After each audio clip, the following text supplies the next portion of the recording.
BBC 18 তারিখ থেকে আজ পর্যন্ত দল ছেড়েছে মোট 8,27,000 কিউসেক। 8,27,000 কিউসেক।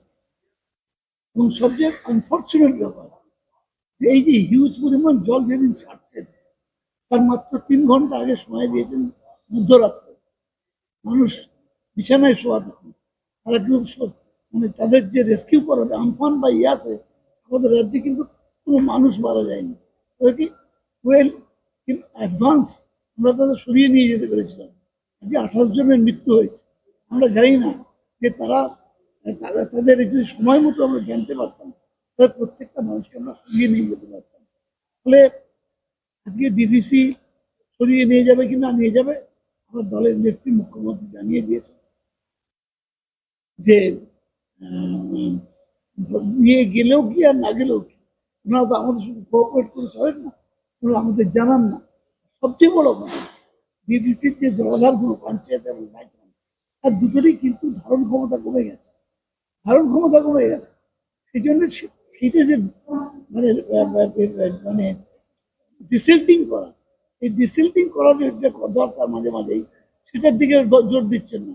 আমি নিজে পাওয়ার মিনিস্টার ছিলাম, আমি জানি। এখন ওদের মূল দৃষ্টিভঙ্গিটা হচ্ছে পাওয়ার প্ল্যান্ট তৈরি করা। যে ডিভিসি তৈরি করা হয়েছিল মানুষকে বাঁচাবার জন্য, চাষের কাজের উন্নয়নের জন্য, এখন ডিভিসির পুরো অভিমুখটাই ঘুরে গেছে বড় বড় প্ল্যান্ট তৈরি করা। আপনারা জানেন 800 মেগাওয়াটের প্ল্যান্ট তৈরি করছে, সেখান থেকে লাভ হবে, পয়সা লাভ হবে। পঞ্চায়েত আমাদের মাইথন, এখান থেকে তো লাভের ব্যাপার নেই, মানুষকে বাঁচানোর জন্যই করে। সেখানে অবজ্ঞা করছেন বলে আজকে যখন বৃষ্টি জল বেশি হচ্ছে জল ছেড়ে দিয়ে মানুষকে মারছেন। প্রায় রাজ্যকে সেইভাবে জানানো হয় না ওয়েল ইন টাইম। আর এখন তো বন্যা হয়েই গেছে অলরেডি, তো মানুষ জলের নিচে। সরকার চেষ্টা করছে ত্রাণ পৌঁছে দেওয়ার। আমরা পরিষ্কার বলছি, আমার যে ইউনিয়ন আছে ওখানেতে, সেই ইউনিয়ন নিশ্চিতভাবে প্রতিবাদ করবে, তারা একদিনের মাইনে দেবে না। টাকাটা নিয়ে কাকে দেবেন? রাজ্য সরকার পরিষ্কার বলেছে আমরা কোনো ডিভিসির কাছ থেকে কোনো সাহায্য নেব না। মুখ্যমন্ত্রী মমতা বন্দ্যোপাধ্যায় জানিয়ে দিয়েছেন ডিভিসির কোনো সাহায্য আমি চাই না। আমি এখন যাচ্ছি গেট মিটিং করবো ডিভিসিটা আমার ইউনিয়নের, সেখানে আমি জানিয়ে দেবো আমাদের ইউনিয়ন মাইনে কাটতে দেবে না এবং আমাদের ইউনিয়ন মাইনে না। সেই হিসেবটা যতক্ষণ না জল নামবে ততক্ষণ পর্যন্ত করা যাবে না। তাই জন্য আপনারা দেখেছেন মুখ্যমন্ত্রী বারবার বক্তৃতার মধ্যে বলেছেন যে একজন কৃষক যেন বঞ্চিত না হয় এবং জলটা নামলে দ্রুত ক্ষয়ক্ষতির হিসাবটা করা হয়। তারা শস্য বিমার আওতায় থাকবেন। তারা অন্য কিছু যদি হয় তাহলে সেখানে তারা কি বলে বিপর্যয় মোকাবেলা দপ্তরের কাছ থেকে সাহায্য পাবেন। কিন্তু প্রত্যেকটা কৃষক পাবে। পরিকল্পনা মানে কি, আমাদের তো সব দপ্তরকে নামিয়ে দেওয়া হয়েছে।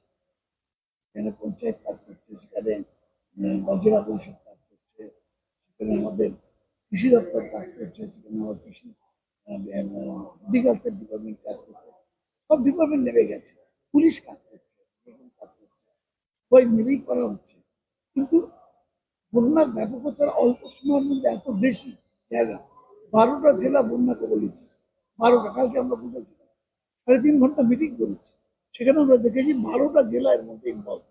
এই 12টা জেলায় ত্রাণ পৌঁছে দিতে হচ্ছে আমাদের, সময় সাপেক্ষ ব্যাপার। এক্ষুনি হাত মুঠো করলাম আর পাঠিয়ে দিলাম, তা তো নয়। সেটা তো ক্রাইম ইন ইন্ডিয়া দেখলেই তো বোঝা যাবে কোথায় শিল্প আর কোথায় শিল্প নয়। তাই তো পরিষ্কার বলছে যে আমাদের মানে কলকাতা অথবা পশ্চিমবাংলার ক্রাইমের পরিমাণ গুজরাট, মহারাষ্ট্র, মধ্যপ্রদেশ এইসব রাজ্যের থেকে অনেক কম। বিশেষ করে রেপ তো অনেক কম। তার জন্যে ইউনাইটেড নেশনসের একটা কমিটি, তারা পর্যন্ত যে 5টা রাজ্যকে মানে রেপ প্রবণ রাজ্য বলে সেখানে পশ্চিমবঙ্গের নাম নেই। ফলে এগুলো গল্প করে বলতে ভালো লাগতে পারে, প্রমাণ দিয়ে কথা বলুন, তথ্য তুলে কথা বলুন।